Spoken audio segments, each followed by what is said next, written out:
the... Okay.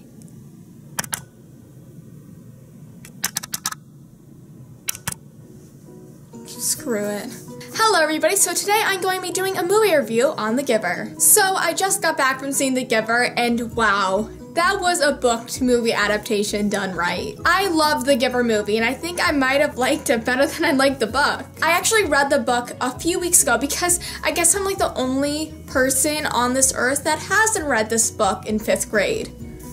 Yeah, so I went and got this book a few weeks ago and I read it and I really liked this book. I thought it was very good for the length that it was. It's less than 200 pages. Like, how can you get a decent storyline and plot and climax out of that long of a book? Or let me say that short of a book. But the author did a good job at that, and I have to say the movie directors did too. Okay, so if you have not seen The Giver, I would say leave now unless you want to be spoiled, then stay throughout the rest of this video because I do not want to spoil you if you do not want to be spoiled. Okay, so The Giver was executed so well. They added everything from the book into the movie, and they also added in some other plot lines to this movie which made it so good, and I'm very happy they did so. For example, the romance between Fiona and Jonas.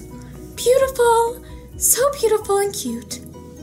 I'm actually really happy they added that in, and I'm also really happy that they kind of boosted up the ages of these characters just because it was more believable that these characters were going into adulthood, like the 12-year-olds that they were in the books. Something that I really loved that they put in the movie so well was the language that they used, the proper language, the things that they say like, oh, I apologize for something I did, oh, I accept your apology. Like that stuff, they added that into the movie, and I was so happy they did because that was a huge part of the book. Ugh. This society is pretty anal, let's just say that. But it's also what makes it work in a dysfunctional way, so it's okay, but then again, it's not okay because what they're doing wrong doesn't seem wrong to them, but it's wrong in our eyes because we could see that it's wrong, of course. The cast of this film was perfection. Oh my gosh, they have such big name actors in there like Jeff Bridges, Meryl Streep, Katie Holmes, Alexander Scott, blah blah blah. His last name's really hard to pronounce. Oh my gosh, but he's on True Blood. I've seen his butt before. It was nice. And Brenton Thwaites, I hope I pronounced his last name right, but I've loved him ever since Blue Lagoon Awakening on the Lifetime channel.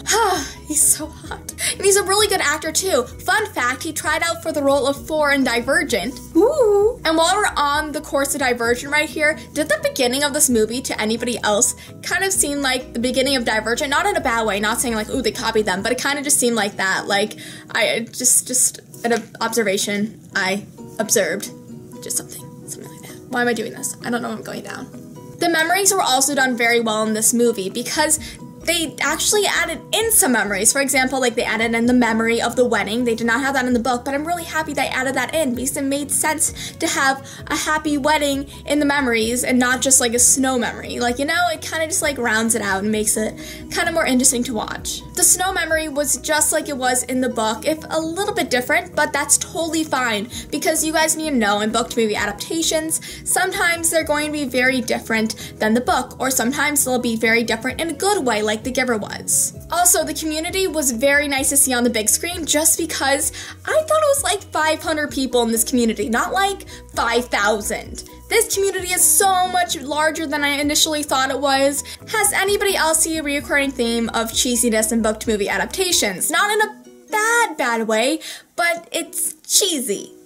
Quite cheesy. In The Giver, they did not have cheesy scenes, and they could have been cheesy. Like, for example, portraying Jonas's innocence. That could have been very cheesy and very, like, cringeworthy. It was not, though, and I am so thankful for that. Also, the relationship between Jonas and The Giver was just perfectly done, and it just made me, like, it made me tear up sometimes just because, you know, they ended up loving each other in not a creepy way, guys. Don't think about it in a creepy way. But they ended up loving each other and ultimately becoming each other's family. This movie was very well paced. The beginning of the movie may have seemed a little like jam-packed of information, but if you noticed, a lot of book to movie adaptations have that in it because there's a lot of things you need to know in books, and they cannot bring everything in the book to the movie, so they kind of have to jam it into the beginning so you understand the movie from that point on. So, you know what, it's understandable why it was kind of like jam-packed at the beginning, but then it was very well paced from that point on. Also, Asher's character was quite different in the movie than he was in the book. Asher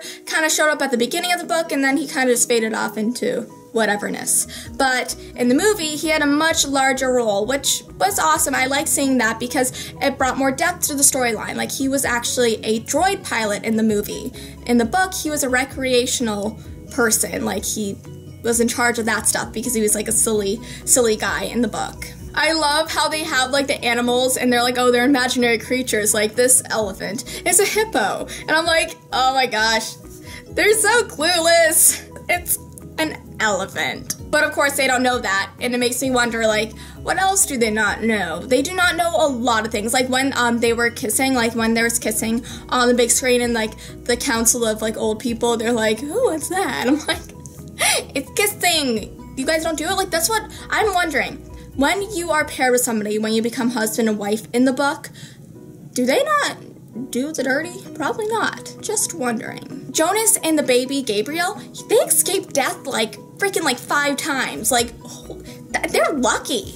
Dang. Falling off a cliff, walking through a barren wasteland, falling in rapids, hiking across a snow-filled mountain. I can go on, but I'll move on. So at the end of this movie, it kind of ended in a way that if they do not have a second movie, it'll be fine, but it also ends in a way that you kind of want to have a second movie just to see what the heck's gonna happen from here on out. So ultimately, I love the Giver movie. I thought it was very well done, and I honestly think it's one of those movies that you like better than the books. And I'm not saying that I do not like the book. I just thought this movie had more depth to it because it had like the romance in it, had the more character depth, and like the more understanding of this whole entire world altogether, that it made it more enjoyable for me to watch. So tell me your thoughts on the Giver movie in the comment box below. I would love to know. So that's it for my review on the Giver. I hope you guys enjoyed it, and I'll see you next time. Bye!